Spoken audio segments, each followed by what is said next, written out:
4th, the city was descending into chaos. What started as a small riot at Warren Stadium quickly turned into sporadic violence that was spreading across the metropolitan area. The city had suddenly transformed into a war zone, where nobody knew who the enemy was, or what it was we were actually facing. That's right, the scene down below is complete Residents chaos. were now turning on their neighbors at random.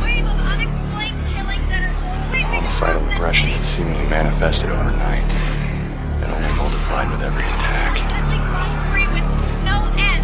It appeared that the impulse to kill had become contagious, and virulent at that. Raccoon was suddenly under siege as its population began devolving into mindless killers. The news was pretty grim, and only darkening by every passing second. But outside, it was so much worse.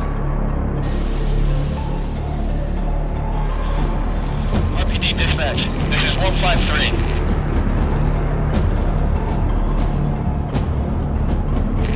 I'm trapped in North Garden with 3 civilians.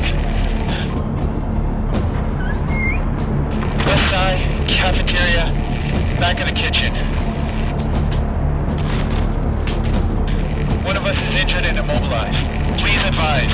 All law enforcement personnel are required to report for duty assignments immediately. Charged with the seemingly insurmountable task of restoring any kind of order, the RPD quickly dispatched all available personnel in an effort to stem the tide of abject horror that had flooded our streets.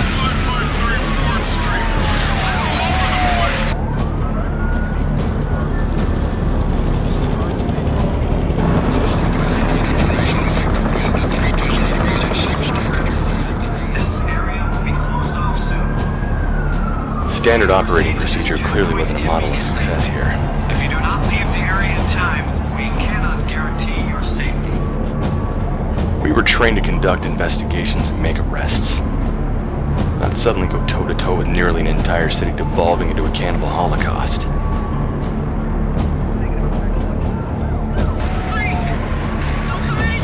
Attempts to apprehend and arrest the assailants ended in failure, resulting in a number of injuries and casualties. Many of the officers couldn't comprehend what they were actually trying to stop, and it was pushing us to limits that we didn't know we had possessed. Excessive force was suddenly becoming an accepted idea again, and it looked like the Conduct Oversight Committee was willing to sit this one out, all things considered. A few sharp changes were made to our code of conduct after a few instances of violence broke out inside the precinct. Officers were ordered to fire upon anyone showing symptoms of this sudden and violent condition that didn't respond to verbal commands, assuming that they even had the reasoning power to understand them in the first place.